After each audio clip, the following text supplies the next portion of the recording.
Once upon a time in the quaint little town of Holiday, there lived a young man named Jack. Now, Jack was not your average fellow. He had a knack for making the most mundane activities hilariously absurd. He could turn grocery shopping into an epic quest and laundry day into a full-blown disaster.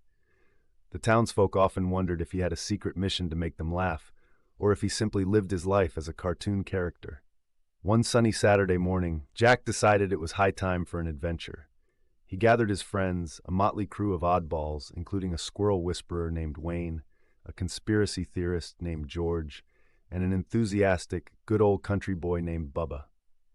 They were off to the holiday annual Great Potato Festival, a celebration dedicated to all things spud-related. However, Jack had a scheme up his sleeve.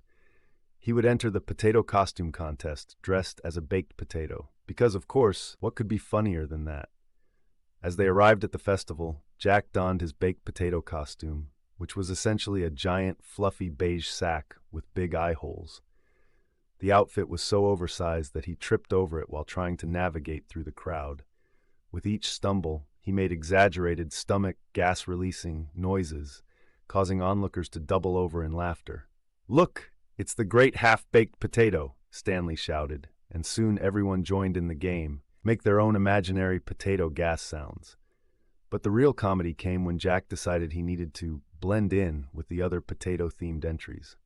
He approached a group of serious-looking contestants adorned with elaborate potato hats and meticulously crafted outfits.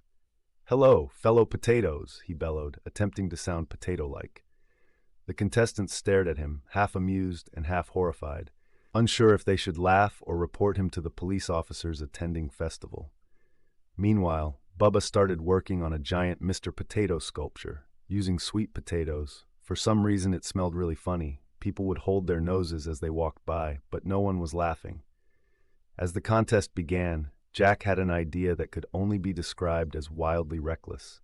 He would stage a potato-inspired flash mob.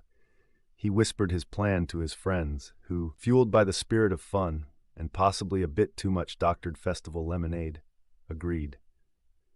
They began to dance and sing, somewhere over the rainbow, and they covered the festival grounds like a bunch of confused marionettes dancing and getting the attention of bewildered festival-goers.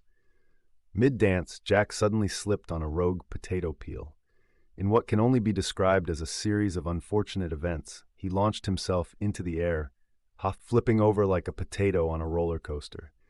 The audience gasped, then erupted in laughter as he landed perfectly on top of a giant bowl of mashed potatoes sitting in a big pool of brown gravy.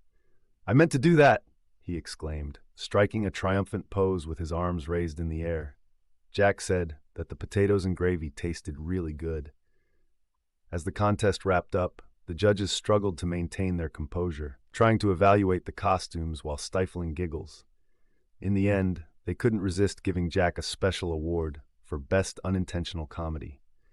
With his oversized baked potato costume sagging and all his friends still laughing hysterically, he took a bow, feeling like a true half-baked potato prince.